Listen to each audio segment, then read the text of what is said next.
जय श्री श्याम, जय मनोना धाम। आप सभी श्याम भक्तों का एक और नई वीडियो में स्वागत है। आज मैं उन श्याम भक्तों के लिए बहुत ही ज़्यादा महत्वपूर्ण जानकारी देने वाला हूं जो श्याम भक्त 4 नवंबर से लेकर के और 10 दिसंबर तक आना चाहते हैं। तो इन दिनों में महाराज जी कब कब बैठेंगे और कब कब नहीं बैठेंगे, कब आपको आना चाहिए, कब नहीं आना चाहिए, ताकि आप लोगों को आशीर्वाद भी मिल सके और आपकी जो भी बीमारियां हैं वो पल और क्षण में दूर हो सकें। ज़्यादातर जो श्याम भक्त आते हैं वो अपनी बीमारियों को लेकर के आते हैं और बहुत ही ज़्यादा परेशान रहते हैं। अब भाई मैं बताऊंगा भी यहाँ पर कौन कौन सी बीमारियां ठीक होती हैं, और ये है जानकारी उन श्याम भक्तों के लिए है जो श्याम भक्त पहली बार यहाँ पर आना चाहते हैं या फिर यहाँ के बारे में जानना चाहते हैं, या पहली बार आ रहे हैं या फिर काफी दिनों बाद आ रहे हैं। तो उन लोगों के लिए बहुत ही ज्यादा महत्वपूर्ण जानकारी है। जो लोग पहली बार आना चाहते हैं उन लोगों को करना क्या क्या पड़ेगा, ताकि उन लोगों को बिल्कुल भी दिक्कत और परेशानी नहीं होनी चाहिए। कैसे आकर के महाराज जी से मिल पाओगे, कैसे आशीर्वाद ले पाओगे उनसे, कौन सी स्टेशन पे आके उतरोगे भाई, और बाइक से और कार से आओगे तो कौन कौन सी रूट से आओगे, वो सभी जानकारियां मिलने वाली हैं आप लोगों के लिए। तो आप पहुंचेंगे सबसे पहले मनोना धाम। भाई एड्रेस में थोड़ी देर रुक के बताऊंगा आप लोगों को लास्ट में। पहले आप लोग यहाँ का सुन लें कि आपको करना क्या क्या पड़ेगा मनोना धाम आकर के। आप लोगों को कुछ एक लाइन ये दिख रही है, एक लाइन जस्ट इसके बराबर में और लगती है, 2 लाइनें लगती हैं यहाँ पर। एक खाटू श्याम बाबा के मंदिर में प्रसाद चढ़ाने की और दूसरी लाइन होती है वो महाराज जी से आशीर्वाद लेने की। भाई महाराज जी से आशीर्वाद वो ही लोग लेंगे जो लोग भाई बीमार होते हैं या फिर उन्हें परेशानियां होती हैं, शरीर में कोई दिक्कतें परेशानियां होती हैं, तो ज्यादातर वही आशीर्वाद लेते हैं। मगर भाई लाइन में लगने से पहले भाई जो श्याम जल की बोतल होती है वो 20 रुपए की मिलती है। मैं पहले भी बता दे रहा हूँ आप लोगों को, 20 रुपए की मात्र मिलती है। उसे लेके लाइन में तभी लगना ताकि आप लोगों को जब महाराज जी के पास पहुंचे तो लौट के वही ना आना पड़े, क्योंकि लौट के आप लोग आते हैं तो आपका ही टाइम बर्बाद होता है, ना किसी और का। तो आप लोग श्याम जल की बोतल लेके लाइन में लगे। जो लोग प्रसाद चढ़ाना चाहते हैं वो प्रसाद लेके लाइन में लगे। प्रसाद चढ़ाने का भी प्रोसेस बताऊंगा क्या रहता है, पहले महाराज जी के पास जाने तक का पूरा तरीका बता दे रहा हूँ आप लोगों को। जो लोग भाई चाहते हैं कि हमारा जल्दी नंबर आ जाए लाइन में लगने के बाद, तो आपका नंबर आ पाएगा जल्दी जब आप लोग सुबह जल्दी लग जाएंगे। सुबह आप लोग लगो लगभग 5 बजे, 6 बजे और 7 बजे, इस टाइम पे लग जाओ तो आपका नंबर लगभग 2 घंटे में या 3 घंटे में आ जाएगा। और अगर आप लोग दोपहर में लाइन में लगते हैं तो आपका नंबर है वो बहुत ज्यादा देर में आता है, लेट आता है कह सकते हो। अब ये है वाला पॉइंट उन लोगों के लिए है जो लोग कहते हैं ना ही तो हमारी बीमारियां अस्पताल में ठीक हो रही हैं, ना ही तो मनोना धाम पर ठीक हो रही हैं। तो भाई उनकी बीमारियां कैसे ठीक होंगी वो लोग जान लें। उन लोगों को करना क्या पड़ेगा, जब महाराज जी के पास पहुंचो आप लोग तो भाई अपनी बीमारियां खुल के महाराज जी को बता देनी है। जो भी आपको दिक्कत परेशानियां है वो खुल के महाराज जी को बता देना है, ताकि आप लोगों की सभी बीमारियां, दिक्कतें, परेशानियां दूर हो सकें एकदम पल और क्षण में। काफी लोग क्या करते हैं कि भाई अपनी बीमारियां जो है, दिक्कतें, परेशानियां नहीं बताते महाराज जी को, तो उनकी बीमारियां ठीक नहीं हो पाती है किसी कारण। देखो अक्सर यह भी लोग आते हैं ऐसे कुछ लोग जो लोग केवल आशीर्वाद लिया और चले गए, तो उनकी बीमारियां कम ठीक होती है। तो आप लोगों से मैं यही कहूंगा कि जब महाराज जी के पास पहुंच जाओ, काफी ज्यादा कठिन संघर्ष करने के बाद ही महाराज जी के पास पहुंचने को मिलता है लोगों को। तो जब आप लोग पहुंचे तो डायरेक्ट महाराज जी को अपनी बीमारी जरूर बता देना, ताकि आप लोगों को कोई दिक्कत और कोई परेशानी नहीं मिले।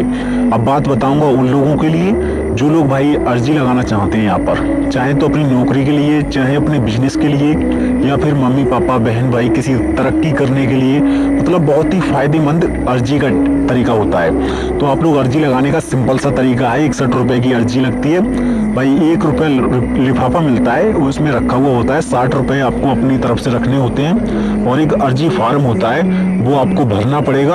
और वो अर्जी फॉर्म भरने के बाद आप लोगों को अर्जी पैकेट रहता है, वो जहाँ पर प्रसाद चढ़ता है वहीं पे अर्जी फॉर्म और जो रहता है सभी चढ़ जाती हैं अर्जियाँ।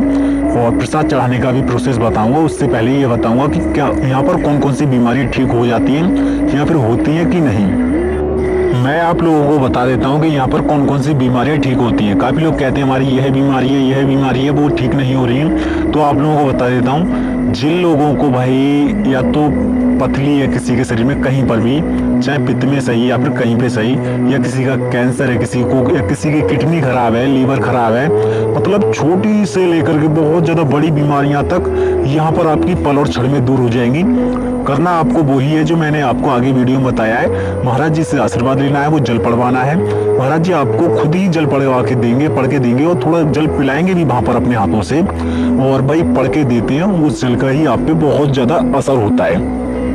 जो लोग कहते हैं कि हमारा जो बीमारी हालत में पेशेंट है, मतलब कि मम्मी पापा बहन भाई कोई भी हो सकता है उनके घर में बीमार है और वो आने की हालत में नहीं है, तो क्या उनके लिए घर पे ही जल पड़वा के, मतलब बिना आए जल पड़वा सकते हैं? बिल्कुल पड़वा सकते हो। केवल उनका वीडियो बना लाना घर से या फिर फोटो खींच लाना। जब महाराज जी के पास पहुंचो, श्याम जल की बोतल लेके जाना वहां पर। जब महाराज जी के पास पहुंचो तो कह देना ये आने लायक नहीं है, इसी कारण इन्हें जल पढ़ दीजिए, तो महाराज जी आपको जल पढ़ के दे देंगे और उन्हें घर पे टाइम बाई टाइम से पिलाना। सभी तरीका महाराज जी बता देंगे। जब उन्हें फायदा हो, ठीक हो जाए, तो उन्हें एक बार मनोना धाम जरूर घुमा के लेके जाना।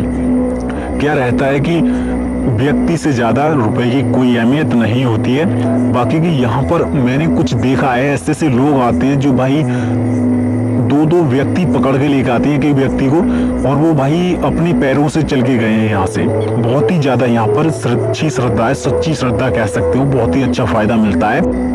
कुछ लोग कहते हैं कि हम एक बार मनोना धाम घूम आए मगर हमारी बीमारियों पे कोई असर नहीं पड़ा, बीमारियां ठीक नहीं हुई। तो उन्हीं लोगों की ठीक नहीं हो पाती हैं अक्सर बीमारियां, जो लोग महाराज जी से नहीं मिलते हैं। केवल मनोना धाम घूमने से आपकी बीमारियां ठीक नहीं होंगी। जब तक आप लोग जहां वो महाराज जी बैठे हुए हैं उनसे जल नहीं पड़वाओगे, आशीर्वाद नहीं लोगे, तब तक आपकी बीमारियां बिल्कुल भी ठीक नहीं होने वाली। भाई थोड़ा बहुत तो फायदा हो जाता है प्रसाद चढ़ाने से, मगर जो महाराज जी से आशीर्वाद लेने में फायदा होता है वो किसी में नहीं। बाकी की जब जाओ वहां पर तो प्रसाद भी जरूर चढ़ाना चाहिए। प्रसाद अक्सर कहते हैं नहीं है, मगर प्रसाद आपको जरूर चढ़ाना चाहिए। आज सोमवार का दिन है, अक्सर आप देखेंगे सोमवार वाले दिन भी बहुत ज्यादा लोग प्रसाद चढ़ाने वाले आते हैं। प्रसाद चढ़ाने का क्या प्रोसेस रहता है वो भी बताऊंगा, क्योंकि अर्जी लगाना मैंने बता ही दिया है।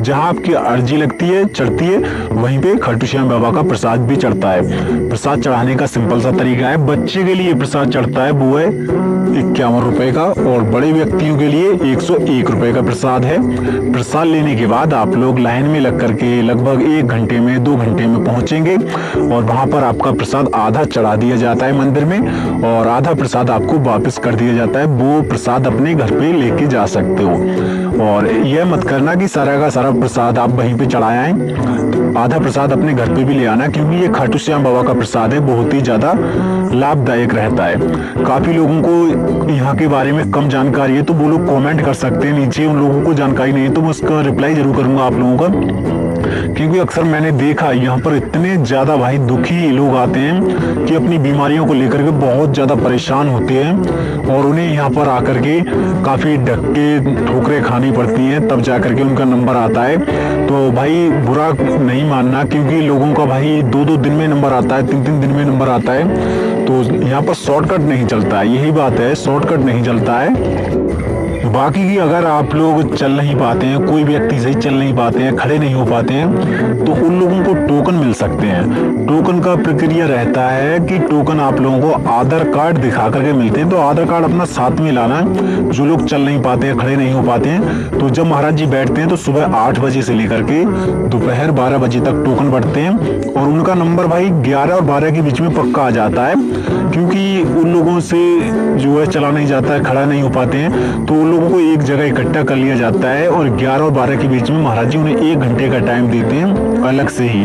तो इसमें काफी ज्यादा आसानी होती है जो लोग नहीं चल पाते हैं, क्योंकि वो लोग भाई पहले से ही बहुत ज्यादा परेशान होते हैं। फिर अगर उन्हें लाइन में लगाया जाए तो बहुत ज्यादा कठिनाइयों का सामना उन्हें करना पड़ेगा, तो उन्हें काफी ज्यादा फायदा मिलता है और राहत मिलती है। तो बाकी की एक फायदा और आप लोगों को देखने को मिलेगा मनोना धाम आकर के। काफी दिनों से महाराज जी जो सीरियस टाइप के लोग थे उन लोगों को आशीर्वाद नहीं दे रहे थे, और अभी के टाइम पे वो देना शुरू कर दिया है। सभी लोग आ सकते हैं। काफी लोग कमेंट करके पूछ रहे थे, तो वो लोग आ सकते हैं सीरियस टाइप के लोगों को लेकर के। और जो लोग भाई आना चाहते हैं काफी दूर से, तो उनको मैं रुकने की व्यवस्था बताऊंगा, कैसे आप लोग रुकेंगे, कहाँ रुकेंगे, कहाँ खाना खाएंगे। मनोना धाम आने के बाद आप लोगों को रुकने की व्यवस्था तो मिल ही जाएगी, और वो भी बिल्कुल फ्री में। भाई वीआईपी होटल में जो लोग रुकना चाहते हैं तो वीआईपी होटल भी बहुत सारे हैं यहाँ पर, और फ्री वाली जगह भी यहाँ पर बहुत सारी हैं। तो फ्री वाली जगह वो है जहाँ पर प्रसाद बेचता है। जिन दुकानों पे आगे की तरफ टीन सेट पड़े हुए हैं, वहाँ पर आप लोग बिल्कुल फ्री में रुक सकते हैं, रात के लिए भी और दिन के लिए भी। केवल वहाँ से प्रसाद लेना पड़ता है आपको, और वहाँ पर बिल्कुल फ्री में रुक सकते हो। और इसके बाद महाराज जी ने कुछ टीन सेट बनवाए हुए हैं, उनमें भी बिल्कुल फ्री में रुक सकते हो रात के लिए। इसके बाद अगर आप लोग वीआईपी होटल में रुकना चाहते हैं तो आप लोग कमेंट करें, मैं आपको होटल का नंबर भी दे दूंगा। और नज़दीकी बहुत सारे होटल हैं, आप लोग भी पूछताछ कर सकते हैं यहाँ करके। और इसके बाद खाने की बात रही, खाने का आपका लगभग एक टाइम का खाना 60, 70, 80, 90, 100 रुपये, मतलब एक टाइम का एक व्यक्ति भरपेट खाना खा सकता है इतने रुपए में, 100 रुपये तक। इसके बाद आप लोगों को यहाँ पर बहुत सारे भंडारे चलते हुए नजर आएंगे, सभी श्याम भंडारे हैं, उनमें भी आप लोग खाना खा सकते हैं, कोई दिक्कत और कोई परेशानी नहीं है, काफ़ी लोग खाते हैं।